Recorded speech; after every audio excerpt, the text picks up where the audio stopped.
प्रिय दर्शकों, आप सभी को जय सिया राम जी की।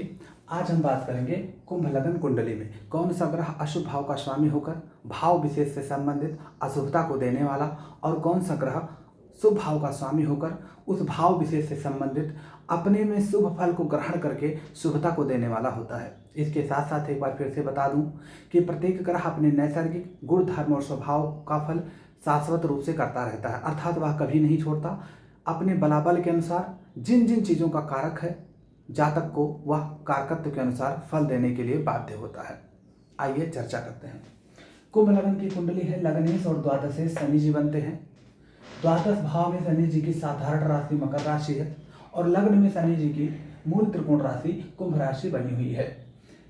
द्वादश भाव समभाव होता है और द्वादश भाव का स्वामी अपनी दूसरी राशि का फल करता है। तो शनि जी की जो दूसरी राशि है मूल त्रिकोण राशि कुंभ राशि, वह लग्न में है और कोई भी ग्रह अपनी मूल त्रिकोण राशि का ही विशेष फल करता है। इस आधार पर चूंकि लग्न को केंद्र और त्रिकोण दोनों कहते हैं, इसलिए लग्नेश को सदैव शुभ माना जाता है। तो शनि जी यहाँ पर सामान्य राशि का फल ना करके मूल त्रिकोण राशि का लग्न का फल करेंगे, अतः शनि जी यहाँ पर योग कारक हुए और लग्नेश सदैव शुभ फल देने वाला होता है। साथ में शनि जी अपने नैसर्गिक गुण धर्म और स्वभाव के अनुसार शुभ फल देने वाले होंगे।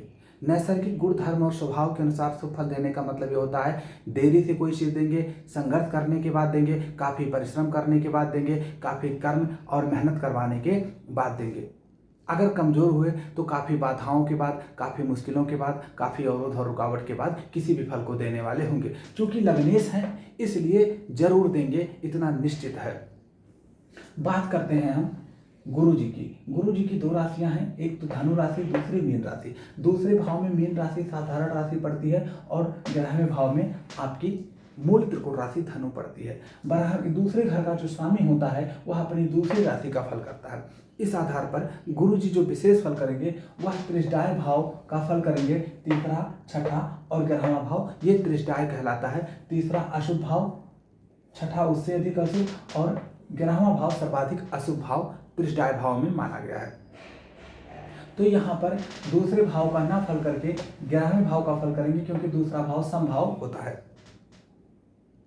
तो यहाँ पर गुरु जी अपनी मूल त्रिकोण राशि धनु राशि का फल करेंगे और भाव स्वामित्व के आधार पर अशुभता को देने वाले होते हैं। लेकिन ध्यान रखिएगा, ये अशुभता कहाँ मिलेगी?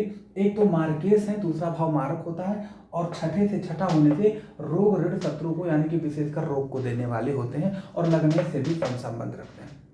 तो देवगुरु बृहस्पति यहाँ पर मार्केश का प्रभाव, सामान्य मार्केश का प्रभाव, क्योंकि दूसरा भाव द्वितीय मार्केश सामान्य मार्केश माना जाता है, और यहाँ पर अशुभ फल को देने वाले हैं रोग ज्योतिष के अनुसार शारीरिक कष्ट और बीमारियों के लिए। क्योंकि गुरु जी इस कुंडली में धन भाव के स्वामी और लाभ भाव के स्वामी यानी कि दोनों धन के डिपार्टमेंट के स्वामी हैं और नैसर्गिक धन के और लाभ के कारक भी हैं। इस कुंडली में देवगुरु बृहस्पति विशेष रूप से धन को देने वाले हैं। अगर उनकी प्लेसमेंट अच्छी हुई, स्वग्रही हुई, लग्न में हुआ, त्रिकोण में हुआ, केंद्र में हुआ, केंद्र के स्वामियों के साथ हुआ या अपनी राशि पर कहीं से दृष्टि डाले तो जबरदस्त धन योग का निर्माण यहाँ पर करेंगे।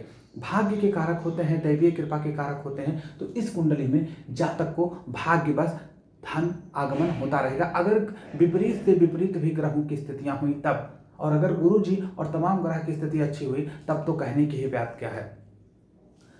अब हम बात करते हैं मंगल देव की। तीसरे घर के स्वामी और दसम भाव के स्वामी मंगल देव हैं। दसम भाव केंद्र भाव होता है, केंद्र भाव तटस्थ भाव होता है।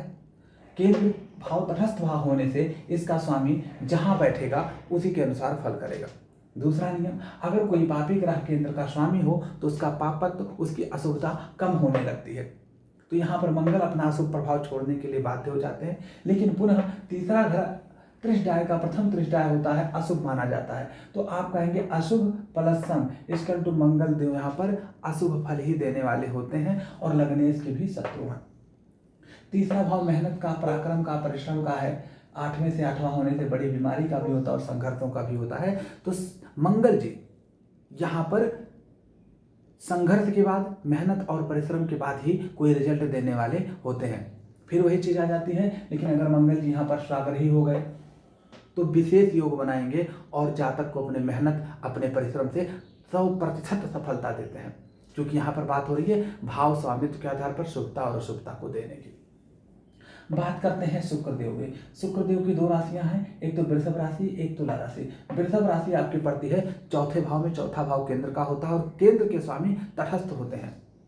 और अगर कोई शुभ ग्रह केंद्र का स्वामी हो तो उसकी शुभता कम हो जाती है, लेकिन वह अशुभ फल नहीं करता है।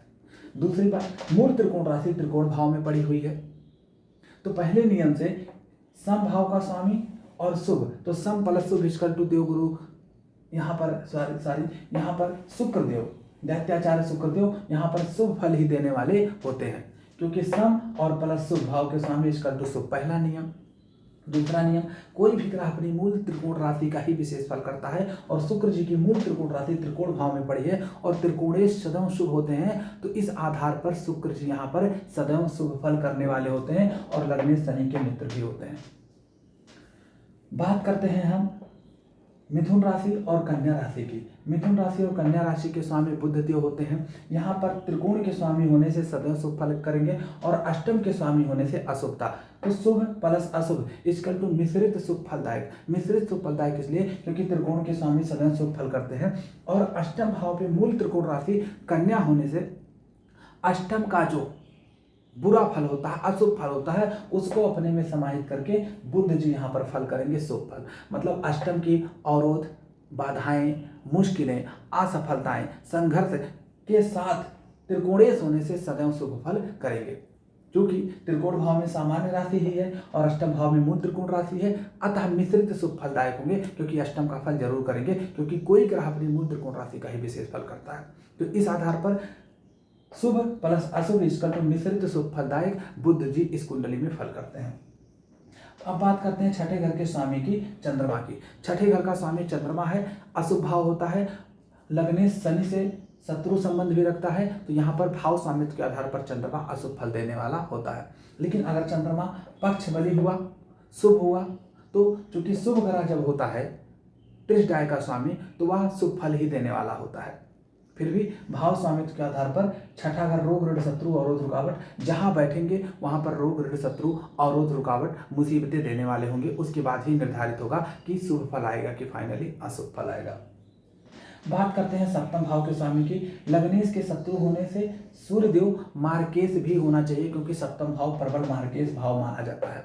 लेकिन जब कोई पापी ग्रह, क्रूर ग्रह केंद्र का स्वामी होता है तो उसकी क्रूरता, उसका पापत, उसकी अशुभता कम हो जाती है। इस आधार पर सूर्यदेव यहाँ पर अशुभ प्रभाव को छोड़ने वाले होते हैं। इसका मतलब नहीं शुभ प्रभाव देंगे, नहीं, सिर्फ अशुभ प्रभाव उनका कम हो जाएगा। लेकिन लग्नेश के शत्रु होने से, तटस्थ भाव के स्वामी होने से, केंद्र भाव तटस्थ होता है, जिसके साथ बैठेंगे, जहाँ बैठेंगे वैसा ही शुभ अशुभ फल देंगे। फिर भी लग्नेश के शत्रु होने से मारक प्रभाव जरूर रहेगा। अब हम बात करते हैं, सारी कुंडली की विवेचना हो गई है। प्रिय दर्शकों, उम्मीद करते हैं कि आपको कुंभ लग्न कुंडली में भाव स्वामित्व के आधार पर शुभता और अशुभता का निर्धारण समझ में आ गया होगा। साथ में ध्यान रखिएगा, ग्रह बलवान होने पर नैसर्गिक गुण धर्म स्वभाव का जातक को जबरदस्त फल देता है। अगर आप अपनी कुंडली की विवेचना करवाना चाहते हैं तो मात्र 500 रुपये में हम आपकी संपूर्ण कुंडली की विवेचना करते हैं। आपकी कुंडली में कितने दुर्योग और कितने सुयोग बने हुए हैं, उन दोनों योग और सुयोग का क्या फल हो सकता है, इसको बताते हैं और साथ में आपके सभी प्रश्नों का सटीक जवाब देते हैं, सटीक उपाय के साथ में। मैं पंडित राघवेंद्र उपाध्याय आप सभी का स्वागत करता हूं। आप अपनी कुंडली विवेचना के लिए हमसे संपर्क कर सकते हैं। धन्यवाद। जय सिया राम।